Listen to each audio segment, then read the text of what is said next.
이렇게 함께 찬양의 예배를 드릴 수 있어서 감사하고 와서 또 저 또한 회복되는 자리입니다.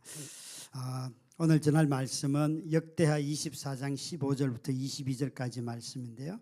우리 자막을 보면서 같이 함께 읽도록 하겠습니다. 15절부터 22절까지 말씀인데 역대하 24장 15절부터 22절입니다. 함께 읽도록 하겠습니다. 여호야다가 나이가 많고 늙어서 죽으니 죽을 때에 130세라. 무리가 다윗성 여러 왕의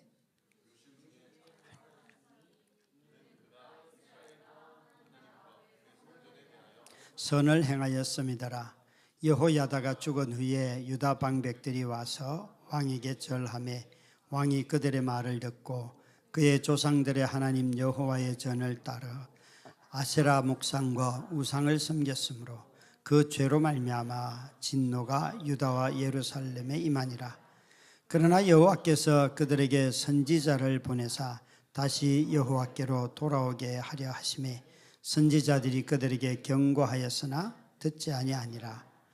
이에 하나님의 영이 제사장 여호야다의 아들 스가랴를 감동시키심에 그가 백성 앞에 높이 서서 그들에게 이르되 하나님이 같이 말씀하시기를 그들에게 이르 여호와의 명령을 거역하여 스스로 형통하지 못하게 하느냐 하셨나니 스스로 형통하지 못하게 하셨나니 너희가 여호와를 버렸으므로 여호와께서도 너희를 버리셨느니라 하나 무리가 함께 꾀하고 왕의 명령을 따라 그를 여호와의 전뜰 안에서 돌로 쳐 죽였더라. 요아스 왕이 이와 같이 스가랴의 아버지 여호야다가 베푼 은혜를 기억하지 아니하고 그의 아들을 죽이니 그가 죽을 때에 이르되 여호와는 감찰하시고 신원하여 주옵소서 하니라. 아멘. 참 우리가 이렇게 찬양하고 우리 예배를 드리고 또 우리 삶을 다 드리지만 어떤 삶을 보면서 저 사람은 처음부터 끝까지 진짜 소주 이름처럼 처음처럼 늘 똑같이 그런 사람 혹시 본 적 있으세요? 아마 어떤 사람은 한 부분의 삶을 탁 떼놓고 보면 너무 헌신적인 마치 오늘 하루만 놓고 봐도 이 저녁에 이곳에 있는 나의 모습하고 조금 전에 직장에 있을 때 내 모습 다를 수 있죠, 그죠? 근데 그게 우리 삶 안에 있잖아요. 우리가 우리 시대를 살아가면서 인플루언서라는 말을 굉장히 많이 했어요. 여러분, 인플루언서라는 게 뭐예요? 누군가에게 영향력을 미치는 거잖아요. 근데 어떻게 영향력을 미쳐요? 가만히 보면 많은 지식과 정보를 가지고 그것을 잘 조합해서 많이, 그죠? 알려주면서 사람들이 그로 인하여서 그 사람으로부터 도움을 많이 받아요. 그런데 인플루언서라는 이 말보다도 예수님의 제자들을 영어로 하면 팔로워예요. 따르는 자예요. 이 말은 약간 뉘앙스가 조금 다르잖아요, 그죠? 누구에게 영향력을 끼치려고 하는 것이 아니라 그분을 따라가는 삶, 쫓는 삶. 그러니까 우리는 자꾸 누군가를 이렇게 영향력을 미치려고 하는 것이 오늘날 우리의 많은 삶의 목표예요. 그래서 저희가 인스타를 하고 뭘 하고 이런 거 다 보면 사람들이 어떻게 반응하는가 그게 굉장히 예민하잖아요. 마치 그게 자기 삶인 것처럼. 그러나 정말 사람들의 반응이 없다면 이게 내 삶이 될까요, 안 될까요? 잘 생각해 볼 지점이 바로 이 지점이라는 거예요. 여기 나타나는 요아스라고 하는 이 사람은 우리가 구약 성경을 읽을 때에 역대서는 유대인들이, 그러니까 유대인들이 갖고 있는 구약 성경의 맨 마지막 책이에요. 맨 마지막 책이 우리는 말라기로 알고 있는데 말라기가 아니고 역대서예요. 그래서 역대서는 사무엘서와 열왕기서와 역대서를 비교해서 읽어보면 역대서는 역사적 인물은 나오는데 역사적 사건은 아니에요. 다시 말하면 역대서를 쓰는 사람은 인물을 가지고 와서 이 사람이 어떻게 살았는가 하는 것을 통하여서 앞으로 이런 하나님의 나라가 이루어졌으면 좋겠다 하는 소망에 관한 책이지 실제 그 삶을 살지는 않았어요. 그런데 등장인물을 보면 다 열왕기에 나오고 사무엘서에 나오는 그 사람들이기 때문에 이거 역사서인가? 이렇게 생각을 해요. 성경이 맨 마지막에 쓰였다는 것은 적어도 창세기부터 시작해서 하나님이 꿈꿨던 어떤 일들이 그 택한 민족을 통하여 이루어지지 않았어요. 하나님이 크게 보면 에덴 동산에 아담과 하와를 세웠는데 그들이 불순종했죠. 또 아브라함을 불렀어요. 아브라함에게 땅을 약속하고 자녀를 약속하고 내가 너로 큰 민족을 이루겠다, 이 세 가지를 약속을 했잖아요. 그래서 아브라함에게는 항상 이 땅의 약속과 자녀의 약속 그리고 민족에 대한 약속이 있는데, 또 하나님은 누구하고 약속을 하는가 하면 모세와도 언약을 맺어요. 모세 언약은 이제 이렇게 아브라함에게 땅과 사람과 민족으로서 크게 했기 때문에 그들에게 뭘 주는가 하면 헌법을 주는 거예요.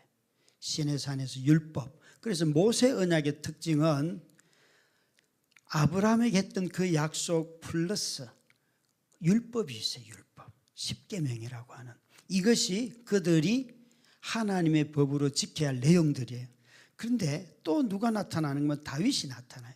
다윗의 언약은 이렇게 그들을 인도해서 가나안 땅에 데리고 왔고 그곳에서 민족이 되었고 그곳에서 말씀까지 줬는데 이루어지지 않아요. 그래서 다윗에게 하나님이 내가 너에게 준 이 왕권을, 왕위를 빼앗지 않겠다. 너희들이 아무리 다윗의 후손들이 불순종해도 나는 이 너의 씨를 통하여서 그 주권자가 올 터인데 그건 솔로몬도 아니고 그쳐가는 모든 왕들이 아니라 예수 그리스도, 그분을 통하여 내 나라를 이루겠다. 이게 하나님의 거대한 약속이에요. 그러니까 역대서에 나타나는 또 열왕기에 나타나는 모든 특히 역대서를 읽다 보면 그 사람이 정직은 하였으나 온전하지는 못하였더라, 이런 말들 되게 많이 하거든요. 역대서에서는 정직하다는 말을 하다 보면 어떤 부분에 있어서 그가 율법을 잘 지켰다는 거예요. 그런데 온전하지는 않아요. 조금 전에도 삶의 예배를 드렸는 찬양을 했는데, 우리가 오늘 이 요아스를 통해서 보려고 하는 것은 뭔가 하면, 이 요아스는 그가 아주 어릴 때에 그 제사장 여호야다라고 하는 부부가, 그 엄마가 아달랴라고 하는 사람인데요, 이 아달랴는 아합 가문에서 유대로 시집 온 여자예요. 그런데 자기 아들 아하시아가 어느 날 죽게 돼요. 전쟁이 나갔다가. 그래서 이 여자가 이런 마음을 품으면 내가 유대 왕국의 모든 씨를 다 없애리라, 그렇게 말하면서 여기 요아스를 비롯한 자기의 그 손자들을, 왕국, 왕위를 이을 사람들, 왕자들을 다 죽여버려요. 그런데 그때 여호야다라고 하는 제사장이 태어난 지 얼마 되지 않은 이 요아스를 구출해내요. 그리고는 성전에서 7년 동안 기릅니다. 6년 동안 기르고 7년째 이 7살 된 아이를 왕으로 세워요. 여러분 모세를 알잖아요, 그죠? 모세가 태어나서 엄마 아빠가 너무 모세를 보니까 예뻐가지고 몇 개월 집에서 돌봤어요? 3개월이에요. 애가 너무 예쁜데 3개월 지나니까 숨길 방법이 없어서 강물에 떠나보냈잖아요. 이 여호야다와 여호사브낫이라고 하는 이 부부가 제사장 부부인데 성전에서 아이를 7년 동안 길렀다면 얼마나 조마조마했겠어요. 그 당시 아주 통치자는 아달랴라고 하는 이 천하의 정말 너무나 강력한 우상숭배자예요. 그래서 이 6년 동안에 7년밖에 통치를 안 했지만 그 유대 민족을 거의 몰살시킬 지경이었어요. 그런 통치하에서 놀랍게도 여호야다는 이 요아스를 숨기며 길렀어요. 그래서 요아스에게 항상 따라붙는 말이 뭔가 하면 여호야다가 살아있는 동안에는 불안하죠, 그렇죠? 그러니까 여호야다가 살아있는 동안에는 그가 하나님의 말씀을 잘 지켰지만 그 뒤에는 뭘까요? 여호야다가 죽으니까 그가 우상 숭배자가 되었더라. 이 요아스는 이스라엘의 여러 왕들이 나오는데 40년 이상 통치한 왕은 5명밖에 없습니다. 그런데 이 사람은 41년을 통치해요. 굉장히 긴 시간 통치를 하는데 전반부에는 내가 그래도 여호야다라고 하는 아주 경건한 제사장이 있을 때는 그가 열심히 성전을 보수합니다. 자기 할머니가 완전히 파괴시킨 성전을 다 보수해요. 사람들하고 함께. 그런데 어느 순간 오히려 우상숭배자가 돼요. 이럴 수 있을까요? 충분히 그럴 수 있죠. 왜 그럴까요?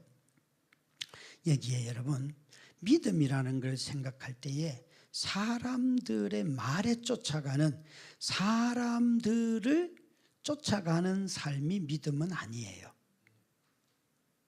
영향력 받는 게 믿음 아니에요. 내 고백이 믿음이잖아요. 내 순종이 믿음이잖아요. 믿음을 갖게 되면 자신의 삶의 양식이 변하는 거예요. 그래서 아이고 믿는 건 이거고 행함과 믿음은 뭐 붙은 거 어쩌고 설명이 필요 없어요. 믿음의 정의가 끝나면 믿음은 생활 양식입니다. 삶의 방식입니다. 그러면요 행함과 일치되게 돼 있어요. 그러니까 이 요아스는 그가 여호야다의 영향은 받았어요. 그래서 좋은 사람이 있으면 선한 일로 쫓아가지만 주변에 악한 사람이 있어도 악을 잘 쫓아가요. 그래서 늘 하는 말이 저 사람이 나에게 내가 이런 상황이라서 그래서 믿음이 아니라는 거예요. 믿음은 여러분 영향력 안에 있는 것이 아니라 내 고백과 내 삶이에요. 그것은 누가 내 옆에 있든지 간에 그것은 내가 지키는 거지요. 그게 참 믿음이죠. 그래서 이런 믿음을 갖게 되면 만약 요아스와 같은 사람에게 영향력을 받지만 자신의 믿음이 없을 때는 어떻게 되는가? 사람에게 끌려다니기 때문에 요아스가 여호야다와 같이 경건한 사람을 만났을 때는 열심히 성전에도 가고 제사장을 돕고 많은 일을 해요. 그러나 그 다음에 사람이 바뀌니까 오늘 읽었던 15절에 보면 유다 방백들이 나이가 많고 늙었고 죽었고 여호야다는 16절에 보니까 이제 그러고 난 뒤에 17절에 보면 여호야다가 죽은 후에 유다 방백들이 와서 왕에 절하며 왕이 그들의 말을 듣고 조상들의 하나님 여호와의 전을 버리고 아세라 목상과 우상을 섬겼으므로 그들이 무엇을 요구했는지는 모르지만 결과는 우상 숭배자가 되었어요. 놀랍지 않습니까? 자기가 왕이에요. 여기 방백이라는 것은 그 마을에 관리하는 그러니까 공무원일 수 있고요. 군인일 수 있어요. 어쨌든 그런 자기 자신의 왕국에 있는 중간 통치자들 같은 자기의 지지 기반인 사람들이 와서 이제 우리는 여호와를 버리고 우상을 섬겨야 됩니다. 그랬더니만 바로 요아스는 그들의 말을 듣고 따라갑니다. 이것이 가장 큰 약점인데요. 사람에게 영향력을 받는다는 것. 그럴듯해 보이지만 사실은 요아스는 흉내낸 거예요. 흉내내는 것은 믿음이 아니잖아요. 그렇죠? 믿음이 아니잖아요. 믿음은 흉내가 아니라 고백입니다. 고백. 그래서 좋은 사람 만나면 좋은 흉내 내고 나쁜 사람 만나면 나쁜 흉내를 내는데 놀랍게도 그 다음에 이 요아스는 선지자가 나타나서 그에게 돌아오라고 하는데 여호야다의 아들 스가랴가 여호야다는 이 요아스를 살렸고 양육했고 왕으로 세웠잖아요. 그런데 그 아들, 그래서 이 이스라엘은 왕을 세울 때 제사장이 기름을 붓잖아요. 이 아들들이 다 요아스의 머리에 손을 얹고 기름을 부었어요. 23장에 보면. 그러니까 자기에게 기름 부은 제사장과 그 제사장의 아들을 죽이는 거예요. 말을 안 들어 돌아오지 않아요. 그래서 이 아들 스가랴의 이름의 뜻은 여호와께서 나를 기억하신다. 참 기가 막히죠. 그래서 이 스가랴가 죽으면서 뭐라고 말하는가 하면 22절 끝에 보시면 그가 죽을 때에 이르되 여호와는 감찰하시고 신원하여 주옵소서 하니라. 여호와는 보고 계시다는 거예요. 그의 이름도 여호와는 나를 기억하는. 그러니까 이게 믿음의 흉내가 내지 않는 믿으면요, 죽어야 될 땐 죽는 거예요. 그러면서 뭐라고 말하는가 하면 하나님이 나 보고 계셔. 하나님이 나 감찰하셔. 여러분, 하나님이 나를 보고 계셔. 이것이 삶의 실제가 될 때에 그것이 고백이 되잖아요. 하나님이 보지 않는다 그러면 우리 자신들이 항상 형식적으로 할 수 있겠지요. 여기에 정말 너무나 놀랍게도 그 자신이 어릴 때 생명을 구하고 또 길렀고 왕으로까지 세워줬는데도 불구하고 성전도 버리고 그 제사장의 권면도 버리고 그 아들까지 죽이는, 선지자까지 죽여버리는, 그래서 우상 숭배자로 철저하게 요아스는 변하고 말았습니다. 무엇이 요아스를 이렇게 만들었을까요? 여러분, 간접적인 지식은 믿음이 아닙니다. 주어 들은 것은 믿음이 아닙니다. 요아스는 그가 하나님을 역대기 저자의 표현으로 한다면 그가 성전도 보수하고 헌금도 엄청나게 하고 다 했어요. 그런데 이 말이 한 번도 나오지 않아요. 그가 여호와께 정직하였더라, 더 나아가면 그가 온전히 여호와를 따랐더라, 이런 말이 나오지 않아요. 이 역대기에는 이 두 마디의 말은 누군가에게 나오거든요.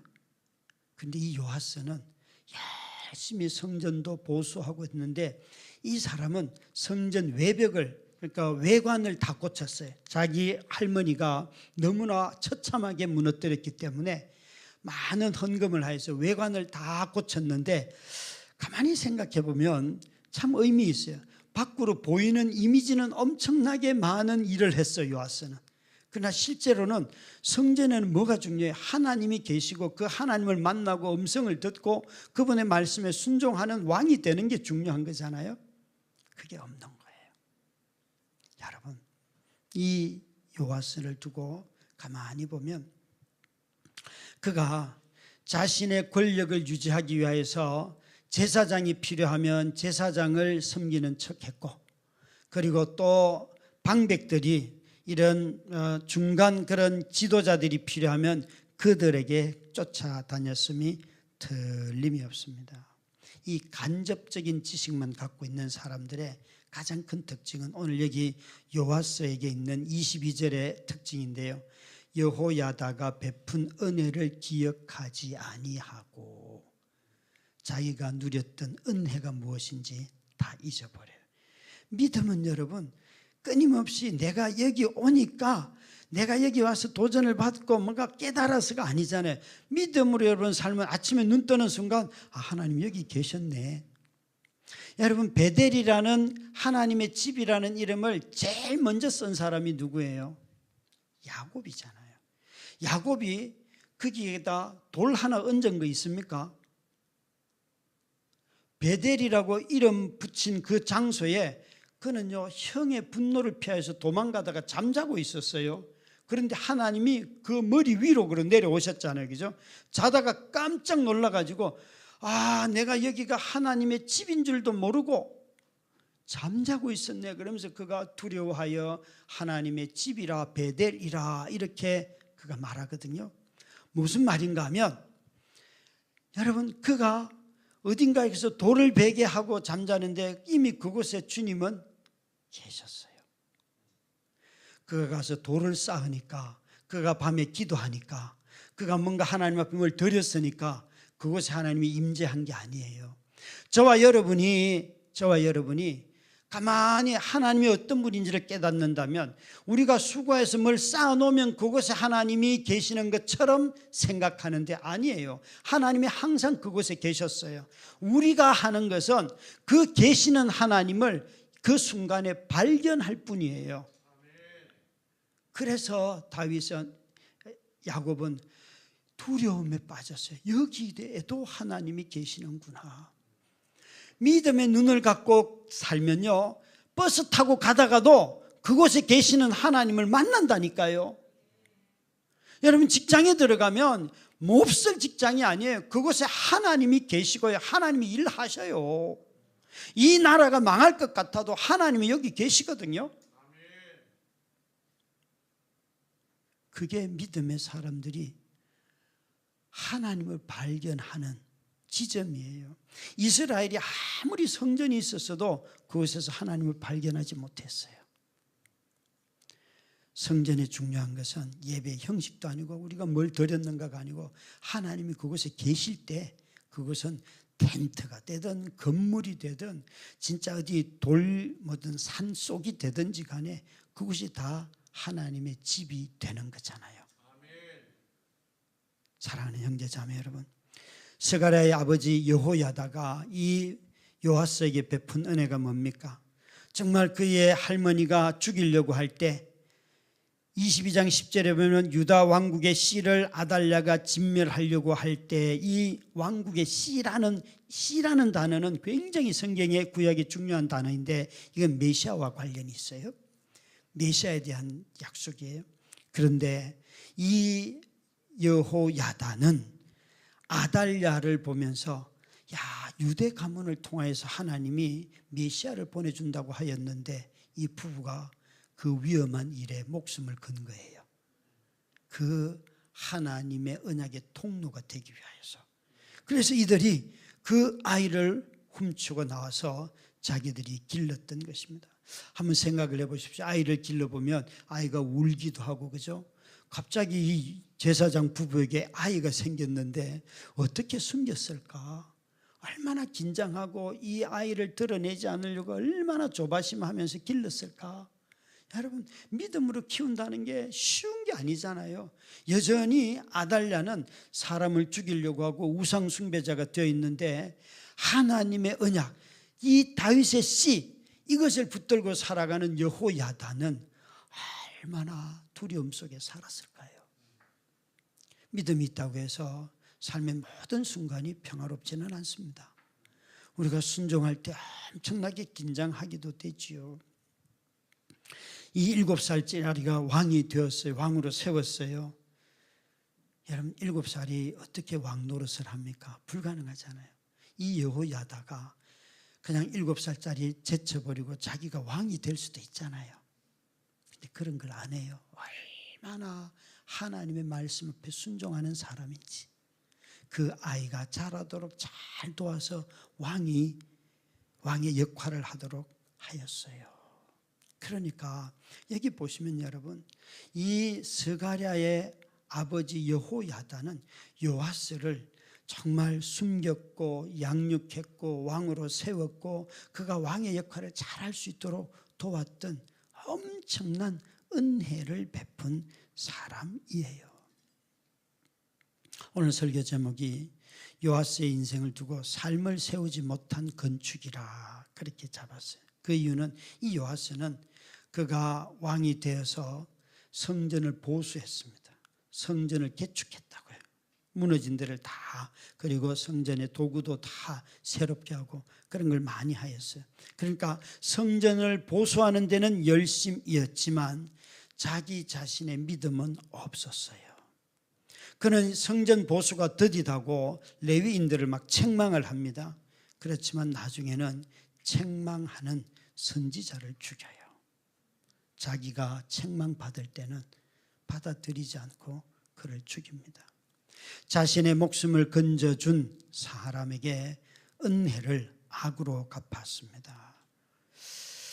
이 요아스는 사람으로부터 영향력은 받았지만 자신의 믿음으로 인생을 세우지 못하였기 때문에 그는 악한 영향력이 왔을 때는 악을 물리칠 힘도 없었고 악을 분별할 능력도 되지 못하였습니다.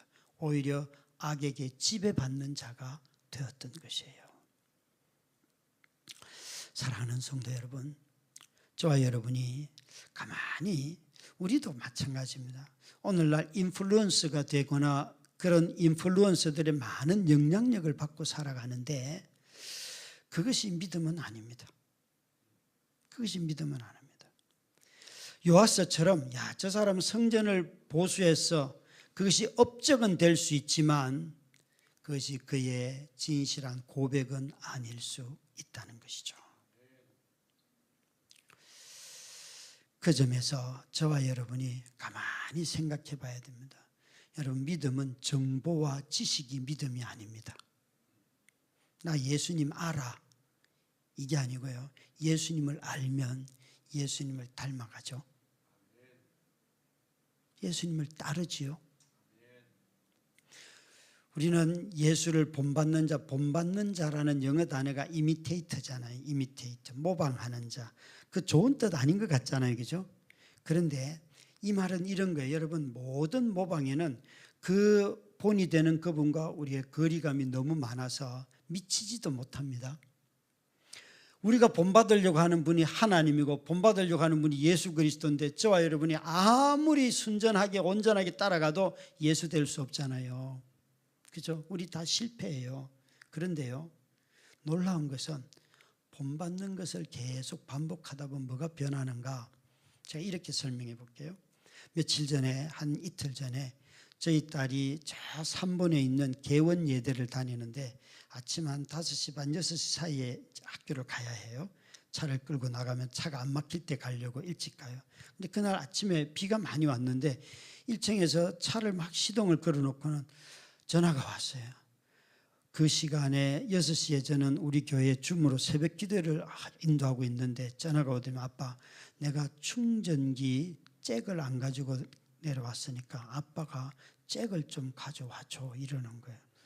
그래서 제가 내려갈 수는 없고 그 충전기가 땅에 떨어져도 부딪히지 않도록 쿠션을 다 넣어가지고 비닐에 싸가지고 이렇게 밑으로 던질게, 내릴게 그랬더니만 에이 그러면 하지마 그러면서 그냥 가겠다는 거예요.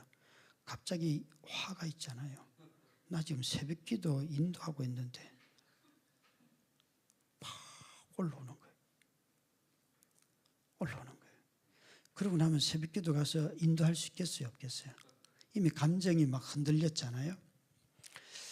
그러고 난 뒤에 기도는, 그 다음 타임 기도는 못 들어가고 앉아가지고 왜 또 이랬을까? 그런데 바로 딸에게 전화해서 아빠가 화내서 미안하다, 빨리 갖다 주면 좋을 걸, 됐을 걸 괜히 꾀를 내다가 미안하다.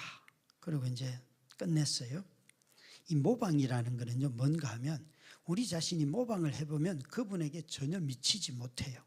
그런데 그거 한번 잘못했잖아요. 고백하고 용서를 구하고 또 그걸 또 시도하고 또 하다 보면요, 10번 화낼게요. 8번으로 줄어들고요. 5번으로 줄어들고요. 나중에는 그 일로는 이제 화도 안 납니다. 애가 뭐 얘기하면 그건 내가 당연히 우리 주인을 모셔야지. 그게 모방이에요. 그러니까 모방은 좋은 거예요. 여러분, 내가 단번에 못 미치는데 교만한 거예요. 여기에 여러분 영향력을 받거나 영향력을 미치려고 하지 말고요, 자기 자신이 본받는 자가 되어야 해요. 그래서 믿음을 가졌다는 것은 사람을 대하는 태도이고 삶을 살아가는 방식을 결정하는 거예요. 그것이 믿음이에요. 오늘날은 많은 정보를 가지고 논쟁에서 이기면 마치 그리스도가 승리한 것 같고 또 내가 그리스도의 영광을 돌린 것 같고 이렇게 생각을 하잖아요. 아니요, 여러분. 정보를 가지고 그 사람을 이겼다고 그 사람에게 예수 그리스도가 증거됩니까? 오히려 더 기분 나쁠걸요. 정보를 가지고는 사람 마음을 바꿀 수는 없어요. 바꿀 수는 없어요. 오히려 이 스가랴처럼 삶의 방식, 우상 앞에서는 내가 손해가 나더라도 죽는 한이 있더라도 나 우상은 안 섬긴다. 하나님이 나를 감찰하고 계시고 하나님이 나를 신원하시고, 이 신원이라는 단어가 justify거든요. 그러니까 정의롭다, 하나님 나를 의롭다고 하신다는 말이에요.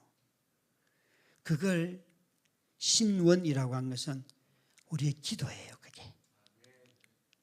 그래서 이 스가랴는 나는 내 믿음으로 죽음은 취할 수 있어도, 당신에게 이 말을 했다고 해서 나를 죽인다면 내가 죽을 수는 있어도 당신의 말을 따를 수는 없다. 그게 삶의 방식이에요.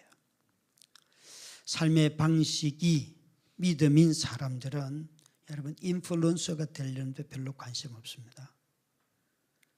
예수님을 어떻게 하면 따를까? 그래야지만 내가 고백하는 것과 내 삶이 일치가 되고, 내가 어떤 일을 했다고 해서 그 업적에 의해서 자기가 갑자기 우쭐해진다든지 이런 일 없습니다. 그냥 주님을 한번 따랐을 뿐이에요. 오늘날 믿음에 걸려 넘어지는 많은 사람들을 만나는데, 저는 개인적으로 자신의 믿음으로 지금까지 살아왔다면 믿음으로 살다 보면 이런 일들은 얼마든지 일어날 수 있습니다. 그런데 믿음으로 안 살았기 때문에 자꾸만, 아니 저 사람이 저랬단 말이야? 저 사람이 저랬단 말이야? 그 사람에 대해서 더 알고 나면 더 힘들걸요? 아니요, 여러분. 믿음으로 사는 사람들은 사람들이, 내가 알았던 사람들에게 내가 배신당해서 그 사람이 아니야, 그런 얘기가 아니고요. 어떤 사람을 만나든지 간에 나는 예수를 따르는 사람으로 살아가는 거예요. 오늘 정말 여러분, 이곳에서 찬양을 하고 교회를 세우고 하는 이 모든 일들이 여러분의 믿음이기를 바라요. 한 번에 또 한 주간에 그런 것이 아니라 내 삶의 방식이 이곳에서 드러나고, 그로 인하여서 예배하고, 그로 인하여서 교회가 세워지고, 저도 교회를 개척을 하고 20년 한 교회를 섬겼는데 5년 전에 코로나 때 목사님하고 나누었어요. 5년 동안 우리 교회에서 청년부를 맡았던 부목사님이 10가정을 데리고 나갔어요. 아이들까지 합쳐서 무려 40명. 그런데 왜 나가냐 그랬더니만 뭐 어쩌고 저쩌고 그러는데 뭐 전혀 설득력도 없고 그냥 막 재직회를 하는데 막 그 사모님과 함께 그 좋아하는 분들이 막 장로님들 신뢰할 수 없습니다. 우리 재직회 한 2시간 하거든요. 제가 앞에 서서 이제 회의를 진행하는데 막 얘기를, 그래서 당신들 얘기가 뭘 하고 싶은 거 얘기를 하세요. 뭐 왜 이분을 5년 일하고 제가 5년 사역했으니까 이제 다른 교회를 한번 옮겨봐라. 그렇게 권면을 했는데 가겠다고 해놓고는 갑자기 막 목사님이 자기를 싫어해서 잘랐다 이런 얘기가 돌더니만 뭔가 막 판이 바뀌는 거예요. 그래서 감을 잡고는 장로님들에게, 장로님들 이분이 어려운 시기에 교회를 개척한다고 하니까 우리 축복하며 보냅시다. 절대 싸우지 맙시다. 저도 절대 이분의 인사평가한 것에 대해서 제가 말하지 않겠습니다. 그리고 축복하겠습니다. 그리고 성도들이 제가 뭘 잘못했다고 말하면 당신들 말한 것에 인정하면 제가 잘못했습니다. 그렇지만 제가 목회를 또 책임지고 있기 때문에 이 인사 결정을 바꿀 마음은 없습니다. 그냥 저를 따라주시면 좋겠습니다. 그런 정도 하겠다고 장로님들하고 이야기를 맞추고 재직해 들어가서 가기 전에 이렇게 말했어요. 우리 2달 동안 시간을 주고 저분과 함께 목회를 하겠다는 사람이 있으면 가도록 권면을 합시다. 그래서 매주 때마다 그렇게 했어요. 이 목사님과 함께 교회 하실 분은 같이 가시면 됩니다. 2달. 그러고 난 뒤에 마지막 그 해에 재직회 때 이 어려운 때에 나가서 목회를 하니까 우리가 한 6개월 정도 한 2천만 원 정도를 후원을 합시다. 여러분 사람 있잖아요. 어른들 20명 가고 재정 한 2천만 원 주면 이거 상당히 큰 거거든요. 한 5천 가는 거예요. 큰 돈이에요. 해줬어요. 다 결정하고 우리 잘 지켰어요. 저 아무 말도 그에 대해서 평가도 안 하고요. 가만히 그냥 하나님 뜻이 있겠지 뭐. 그런데 다들 성도들이 이렇게 말해요. 목사님, 저렇게 해서는 교회 안 돼요. 실제로 5년 지났는데 최근에 들으니까 너무 어려운 거예요. 다 떠났어요. 세 가정 남았어요. 세 가정. 그래서 그 얘기 듣는데 얼마나 화가 나잖아요. 그죠? 그렇지만 제가 축복하며 보냈기 때문에 마음에 남아있는 앙금이 없어요.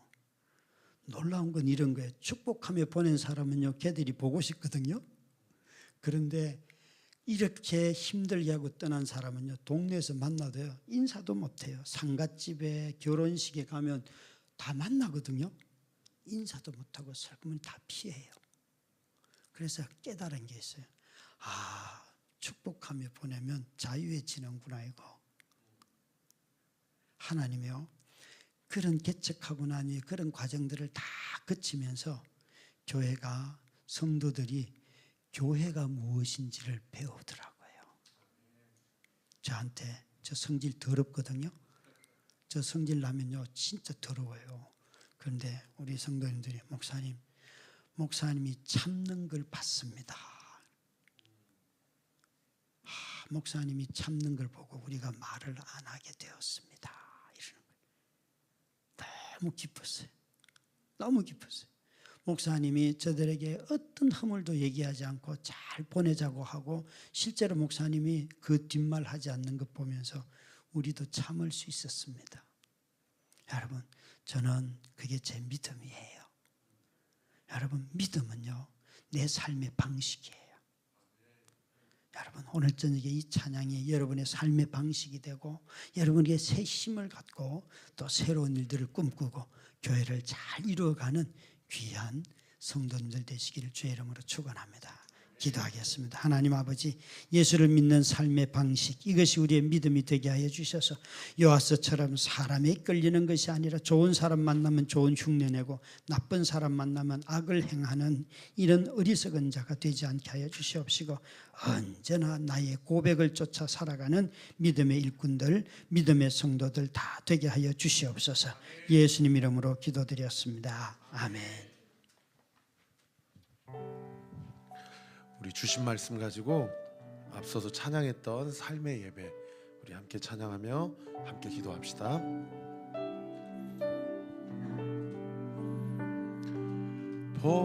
보여지는 예배 아니 마음으로 드리는 예배, 노래하는 찬양보다 삶으로 고백되는 예배, 나를 위한 예배 아니 주님 뜻을 향한 예배, 내 마음과 정성 다하여서 주 앞에 드려지는 예배,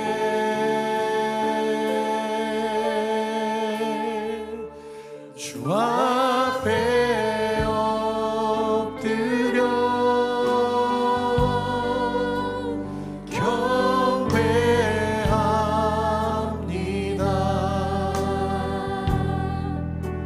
온전한 예배,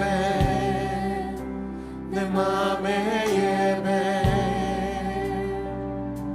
내 모든 것 받기 합당하신 분, 주 앞에 엎드려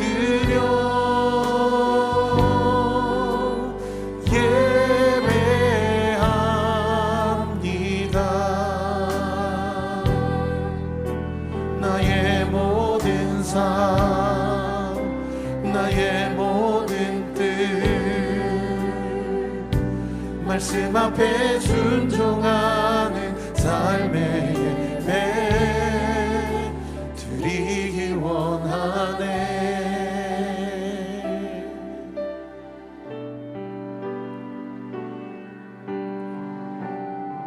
2절로 고백할까요?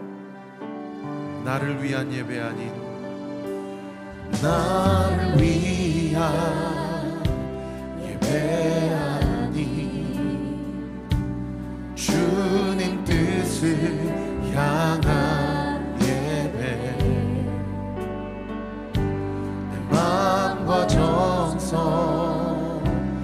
다하여서 주 앞에 드려지는 예배 우리 두 손을 높이 들고 주 앞에 엎드려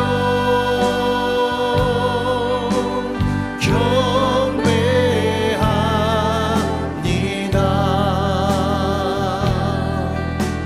온전한 예배 내 맘의 예배 내 모든 것 받기 합당하신 분 주 앞에 엎드려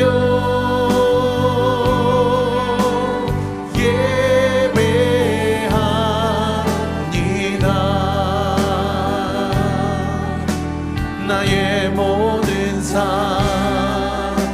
나의 모든 뜻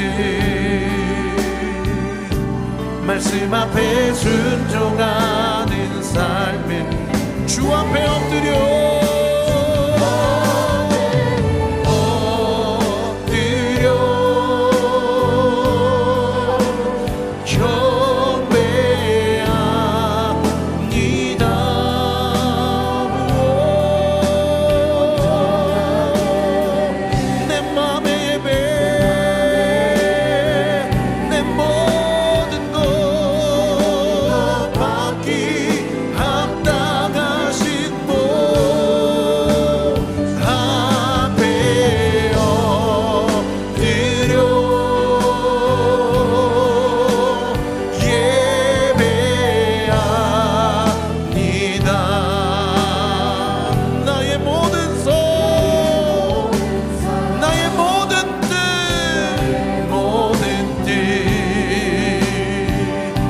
말씀 앞에 순종하는 삶의 예배 드리기 원하네.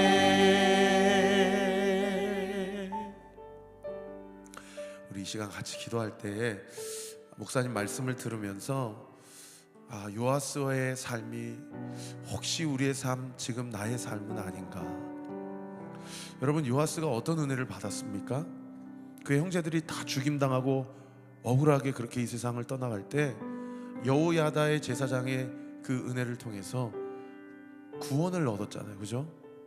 그리고 그 할머니의 악행으로 말미암아 예수님의 족보가 끊어질 수 있었는데도 이 모든 것이 하나님의 은혜와 섭리 안에서 딱 한 명 그 구원안을 얻고 그 은혜를 입었는데 살게 되었는데 그리고 양육을 받게 되었고 얼마든지 왕위를 찬탈할 수 있는 상황 가운데서도 여호야다 제사장은 그 다윗의 후손의 그 씨앗을 그 씨를 인정하고 마땅히 7살 된 그 어린 그 양자 같은 아들을 왕에 세우지 않습니까? 그럼 요아스는 예수님의 족보에 들어가는 사람이고 예수님의 혈통에 들어가는 은혜를 입었는데 여러분 평생의 살아생전에 자기의 멘토 목사님이 자기를 보고 있다. 내가 은혜를 입었으니 저분이 하라는 대로 따라야 되겠다. 그런데 그렇게 여호야다 제사장이 이 세상을 떠니까 정말 목사님 말씀처럼 어떻게 이해가 되지 않을 정도로 자기의 삶이 완전히 180도 바뀐 삶을 살아가는 거예요. 여러분 믿음은 네가 온전히 나타나게 하여 주시고 우리의 삶 가운데 하나님의 뜻을 온전히 이룰 수 있도록 주께서 역사하시고 주님 은혜를 도하여 주시옵소서. 아버지 집회를 온전히 주님 사용하여 주옵소서. 주님 우리의 마음 가운데 하나님의 뜻을 온전히 이루게 하여 주옵소서. 하나님의 영광을 바라보며 주님 앞에 나아갈 때에 하나님의 기쁘신 뜻을 향하여 주님 앞에 나아가게 하시고 하나님의 은혜와 섭리를 온전히 바라보게 하여 주시오며 하나님의 일하심 가운데 하나님의 뜻을 온전히 이루는 우리 사랑하는 모든 예배자들의 구체적인 삶이 될 수 있도록 주께서 역사하시고 주님 은혜를 더하여 주시옵소서. 우리 심령 가운데 주님의 마음을 온전히 부으셔서 하나님의 나라 하나님의 뜻이 말에 있지 않고 행함과 진실함에 있고 삶에 있음을 보며 하나님 앞에 나아가는 놀라운 은혜의 역사 있도록 주께서 은혜 베풀어 주시옵소서. 아버지 하나님의 은혜를 사랑하며 하나님의 은혜를 상고하며 하나님의 은혜만으로 온전히 세워지기를 원하오니 주님 함께하여 주시고 아버지 인도하여 주시고 우리의 삶을 온전히 강권적으로 붙들어 주시옵소서.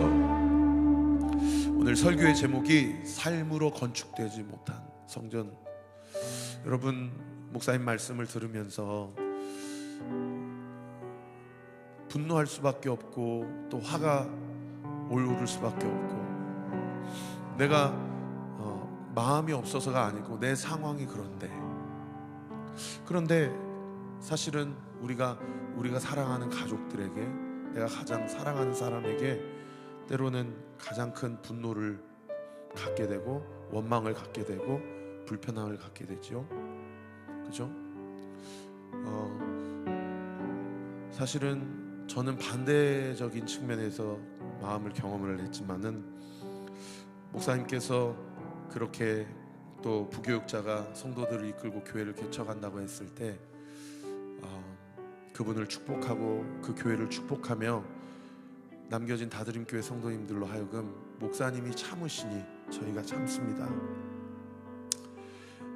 정말 믿음은 삶으로 건축되고 삶으로 세워지는 것인데, 여러분, 그 삶이라는 것은 사실은 우리가 자기를 주장하고자 하고 자기가 옳다라고 관철시키고자 하고 내가 옳고 의롭다라고 증명하고 싶은 그 삶의 현장 아닙니까?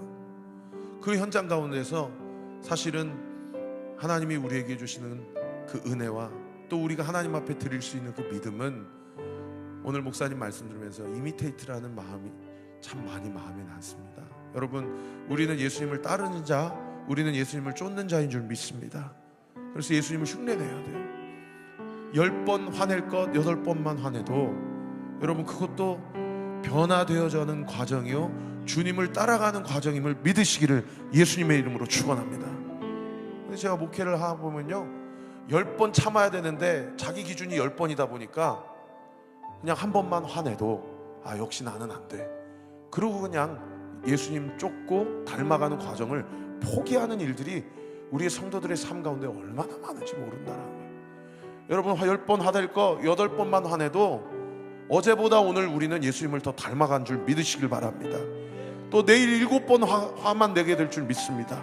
그렇게 조금씩 주님을 흉내내고 주님을 따라가고 주님이 나에게 주신 삶의 믿음의 현장을 나를 부인하고 주님을 흉내내고 따라가게 될 때에 여러분, 우리 예배자들의 삶의 가정의 현장과 여러분은 생업의 현장과 우리의 모든 삶의 현장 가운데서 하나님만이 영광을 받으시고 삶으로 성전이 건축되는 놀라운 은혜의 역사가 있게 될 줄 믿으시기를 예수님의 이름으로 축원합니다. 여러분, 하지 못한 것으로 인해 자책하거나 포기하는 일은 더 하나님 앞에 교만이요 불신임을 인정하시기 바랍니다. 다시 하게 해보겠습니다. 다시 일어서겠습니다. 다시 주님을 쫓아가겠습니다. 다시 주님을 흉내내겠습니다. 우리 주여 세 번 부르짖고 기도합시다. 주여, 주여, 주여. 아버지, 우리의 무너진 삶의 현장의 삶의 예배를 아버지 다시 일으켜 세워주옵소서. 아버지, 너는 안 돼, 너는 못해, 너는 할 수 없어. 모든 사탄마귀의 관계와 우리로 포기하게 하려는 모든 아버지 그 부정적인 영향력들은 내 삶 가운데 예수 이름으로 떠나게 하시고, 내가 더욱더 주님 앞에 반응하게 하시고, 내가 또 주님 앞에 나 자신을 쳐서 복종하게 하여 주시고, 하나님의 뜻을 온전히 이루는 놀라운 내 역사가 있도록 주께서 우리와 함께하여 주시옵소서.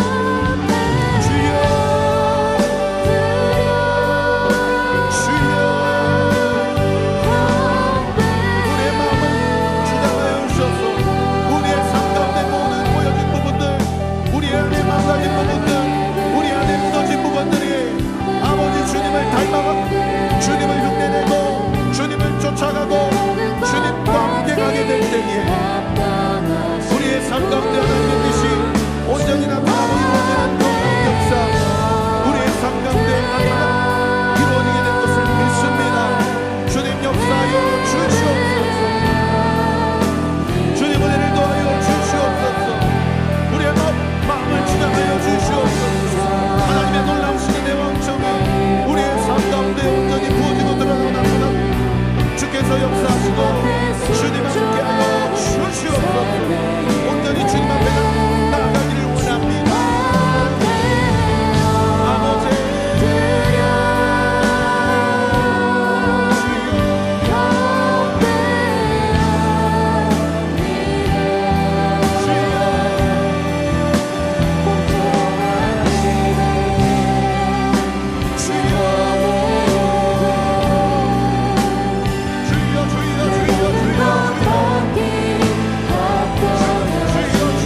6~7년을 성전에서 목숨 걸고 아기를 키운다고 한번 상상해 보세요.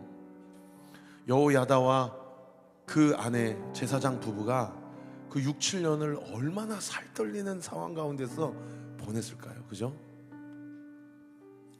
그러나 여호야다와 그 제사장 부부는 분명히 믿었어요. 무엇을 믿었어요? 다윗의 씨가 결코 끊어지지 않을 것을 믿었어요. 그래서 저는 여호야다 제사장 부부 가운데 어떤 믿음이 있었다라고 보냐면 하나님이 우리를 사용하고 계신다라는 믿음이 있었을 거예요. 그래서 그 6~7년의 광야의 시간을 의연하고 담담하게 버텨낼 수 있었던 거예요. 할렐루야. 여러분 지금 어떤 살떨리는 상황을 지나가고 있습니까? 여러분 그 과정과 광야의 시간을 버텨내기 위해서는 오늘 주신 말씀처럼 믿음이 필요합니다. 믿음 없으면 못 버티는 거예요. 믿음 없으면 무너지는 겁니다. 믿음 없으면 우리는 한순간도 그 시간을 버텨낼 수가 없어요. 그 믿음은 어떤 믿음이에요? 사람을 두려워하지 아니하고 하나님을 두려워하는 믿음이에요. 그렇기 때문에 보이지 않는 하나님을 두려워하기 때문에 목숨 걸고 그 사명을 감당할 수 있었던 거예요. 여러분 반면에 보세요. 요아스는요, 여호야다 제사장이 죽고 나니까 중간 관리들과 방백들이 와가지고 이거 이렇게 해야 우리나라가 부국 강병해지고 잘 먹고 잘 살게 됩니다. 여러분 요아스가 왜 실패했습니까? 사람을 신경 썼기 때문에 실패한 거예요. 여러분 우리가 살다 보고 믿음의 여정을 걸어가다 보면 자꾸 사람이 신경 쓰여요. 저 사람 때문에 내가 더 포기해야 될 것 같고, 저 사람 때문에 내 인생이 더 잘 되거나 더 안 되거나 할 것 같고, 하여튼 저 사람 때문에 하다가 우리가 어느새 하나님이 나에게 주신 그 사명을 잃어버리고 그냥 사람에게 끌려다니고 상황에 함몰돼가는 일들이 우리의 인생 가운데 얼마나 많은지 모릅니다. 여러분 그렇게 해서는 삶으로 예배를 세워갈 수가 없는 겁니다. 건축할 수가 없는 거예요. 여러분 요즘에 어떤 상황 가운데 지금 직면해 있습니까? 여러분 이 시간 같이 한번 기도합시다. 하나님, 내가 사람을 두려워하거나 사람의 눈치를 보는 삶이 아니라 하나님을 두려워하는 믿음을 나에게 허락하여 주옵소서. 하나님을 인식하게 하여 주옵소서. 하나님만 의지하게 하여 주시옵소서. 우리 주여 세 번 부르고 함께 기도합시다. 주여, 주여, 주여, 주여, 주여, 주여, 주여, 주여, 주여, 주여, 주여. 아버지 사람이 거부입니다. 아버지 우리를 불쌍히 여겨주세요. 사람이 자꾸 의식이 됩니다. 우리의 믿음 없음을 용서하여 주세요. 하나님이 가장 커 보이게 해주시옵소서. 하나님만 가장 의식하게 하여 주시옵소서. 하나님께 먼저 묻고 행하게 하여 주시옵소서. 하나님께 먼저 묻고 행하게 하여 주시옵소서. 하나님을 두려워하게 하여 주시옵소서. 하나님만 두려워하게 하여 주시고, 하나님만 의식하게 하여 주시고, 하나님의 말씀을 따라가게 하시고, 하나님의 말씀 앞에 순종하게 하여 주셔서 아버지 우리의 모든 상황과 형편 가운데 결코 우리의 모든 진로와 길에 어떤 사람, 어떤 인사권자, 어떤 재정권자가 내 인생을 결정하는 것이 아니라 하나님이 내 인생을 결정하시고 하나님이 나의 삶 가운데 함께 하심을 온전히 바라보며 주님 앞에 나아가는 놀라운 은혜의 역사가 있도록 주께서 은혜를 풀어주시고 주님 함께 하여 주시옵소서. 아버지 우리의 믿음 없음을 온전히 부어주시고 성령 하나님 붙들어 주셔서 아버지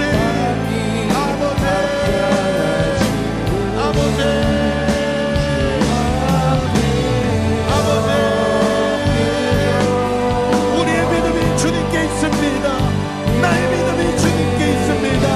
십자가의 능력으로 나의 영광을 삼으시고 아버지 우리를 승리하게 하여 주옵소서.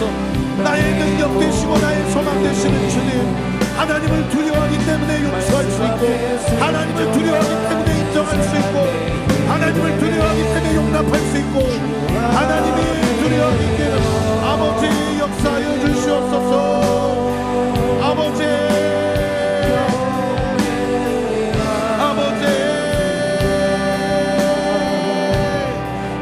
역사하여 주시옵소서.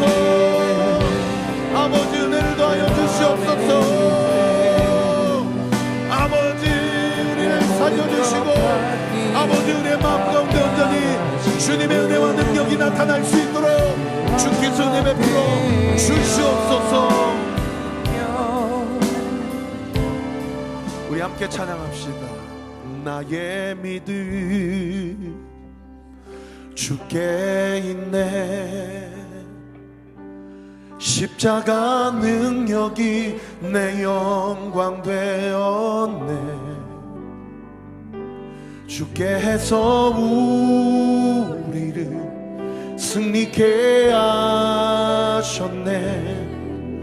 나의 능력 나의 소망 주께 있네. 한 번 더요. 나의 믿음 나의 믿음 주님께 있습니다. 십자가 능력이 내 영광 되었네. 주께서 우리를 승리케 하셨네. 아멘 아멘. 능력 나의 소망 주. 우리 믿음으로 두 손을 높이 들고 나의 믿음 주께 있네. 십자가 능력이 내 영광 되었네. 그래서 우리를 승리케 하셨네. 나의 능력 나의 소망 주께 있네. 우리 목소리 높여서 나의 믿음 주께 있네. 나의 믿음 주께 있네. 십자가 능력이 내 영광 되었네. 아멘 아멘. 우리를 승리케 하셨네. 나의 능력 나의 소망 주께 있네. 나의 믿음 주께 있네. 십자가 능력이 내 영광 되었네. 주께서 승리케 하셨네. 나의 능력 나의 소망 주께 있네. 우리 목소리 높여서 나의 믿음 주께 있네. 십자가 능력이 내 영광 되었네. 주께서 우리를 승리케 하셨네. 나의 능력 나의 소망 주께 있네. 나의 믿음 주께 있네. 십자가 능력이 내 영광 되었네. 주께서 우리를 승리케 하셨네. 나의 능력 나의 능력 나의 소망 나의 능력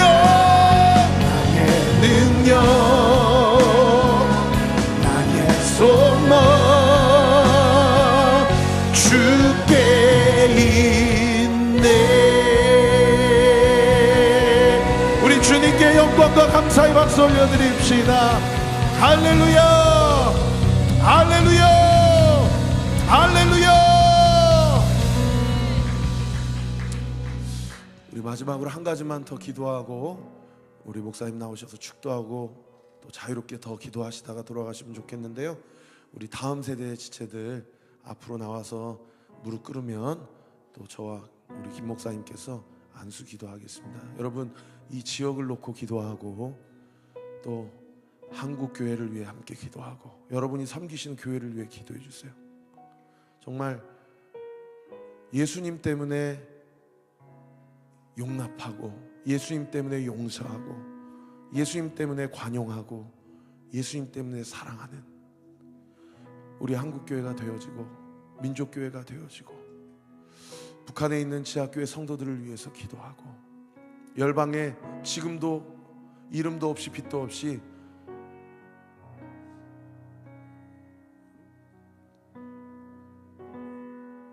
나에게 1000개의 생명이 있다면 그 10개의 생명, 1000개의 생명이라도 이 조선을 위해서 내가 바치겠습니다. 루비 캔드릭 선교사님의 그 고백으로 우리 조국교회가 여기까지 왔는데 우리 열방의 디아스포라로 사명을 감당하시는 선교사님들을 위해 기도해 주세요. 제가 오늘 라이트하우스 담임 목회자 모임 갔다 왔는데 평생을 일본 선교에 자기의 삶을 바치시고 이제 은퇴 4년 남으신 선교사님의 이야기를 들었습니다. 그런데 그 선교사님이 어느 날 하루 새벽 예배 때 하나님 앞에 기도하는데, 여러분, 일본은 복음화율이 0.7%라고 그래요. 1%가 되지 않습니다. 근데 그 0.7%도 다 뭐 우리가 알만한 뭐 신천지, 통일교 이런 것까지 다 포함해서 0.7%입니다. 그런데 대부분의 교회가 다 30명 내외 교회고, 그리고 85% 일본 목사님들 중에 85%가 다 55세 이상의 목사님들이라고 그래요. 본인도 이제 은퇴 4년 남아서 어느 날 새벽에 주님 앞에 기도하는데 주님이 자기한테 그렇게 물으시더래요. 아무개 목사야, 10년 후에 이 교회가 어떻게 되겠느냐. 그러고 나서 주님이 물으시는 그 질문 앞에 자기 교회 평균 성도님들 연령 나이대와 자기 나이를 생각하니까 10년 후에는 우리 교회가 없겠구나. 그런데 주님께서 그 에스겔 38장의 말씀을 생각나게 하시면서, 에스겔아, 이 골짜기에 마른 뼈들이 능히 살겠느냐, 그렇게 말씀하시는 그 하나님의 음성을 들었다고 하시더라고요. 여러분, 그 정도로 뭐 일본뿐이겠습니까? 그리고 20대, 30대 일본 신학교 목회자 청년들의 수는 약 10%가 되질 않는다고 합니다. 그러니까 사실은 우리나라가 7, 80년도, 90년대까지 엄청난 부흥을 경험하고 미국 다음으로 선교사를 많이 파송한 나라가 우리나라인데, 여러분, 그때 선교사로 헌신하고 풀타임으로 인생을 바친 선교사님의 나이대가 지금 다 50세, 55세 이상이 되고요. 우리나라도 이제는 20, 30대 선교사 파송 퍼센테이지는 이 1%도 안 된다고 그래요. 그래서 한국교회 여러 가지로 우리가 기도하지만 더 이상 우리나라도 어느샌가 데이터가 선교사를 파송하지 않는 교회가 되었고, 20, 30대 중에 풀타임으로 자기 인생 전체를 선교로 바치는 청년들이 나오지 않는 시대를 우리가 살아가고 있구나, 제가 새삼 좀 느꼈습니다. 여러분, 우리 같이 한번 기도합시다. 우리 이 지역을 놓고 기도하고, 우리 한국교회를 놓고 기도하고, 우리 다음 세대를 놓고 같이 기도합시다. 하나님, 에스겔 마른 골짜기에 완전히 마르디 마른 그 푸석푸석한 뼈들도 주께서 말씀으로 명하시면 근육이 붙고 힘줄이 붙고 뼈들이 서로 연락하고 그의 코에 생기가 들어가면 놀라우신 하나님의 군대로 온전히 세워지게 될 것을 믿습니다. 여러분, 저는 분명히 믿습니다. 이 마지막 시대 하나님께서 분명히 일으키실 다음 세대, 하나님이 구별하신 바알에 무릎 꿇지 않는 7,000명을 남겨놓으셨음을 저는 믿습니다. 아버지, 우리 젊은 세대를 살려주옵소서. 우리 자녀 세대를 일으켜 주옵소서. 우리 민족을 살려주시고 우리 나라가 복음으로 통일되게 하여 주시고 열방에 헌신하는 선교사들 가운데 영적인 무기력 가운데 계신 선교사님들 계시면 다시 한번 그 구령의 열정이 불일 듯 일어나게 하여 주시옵소서. 다음 세대를 일으켜 주시옵소서. 주의 오실 길을 예비하여 주시옵소서. 우리 주여 세 번 부르짖고 함께 기도합시다. 주여 주여 주여. 아버지 주님 역사하여 주시옵소서. 주님 은혜를 더하여 주시옵소서. 아버지 우리 온리키즈 온리틴즈 또 이 지역에 있는 많은 다음 세대들 아버지 다드림교회 우리 청소년들 청년들 아버지 지역에 있는 모든 청년 목회자들 아버지 일으켜주시고 아버지 불쌍히 여겨주시고 기름 부어주시고 하나님의 뜻을 온전히 이루게 하여 주옵소서. 하나님의 부르신 사명을 따라가게 하여 주옵소서. 하나님의 부르심을 따라가게 하여 주시옵소서. 하나님의 일하심과 하나님의 전능하심이 우리의 삶 가운데 온전히 부어지게 하여 주시고 아버지 나라의 민족이 아버지 루비 캔드릭 선교사의 고백처럼 나에게 천개의 생명이 있다면 아버지 내 생명을 이 총선을 위해 바치기를 원합니다. 나를 사용하여 주옵소서.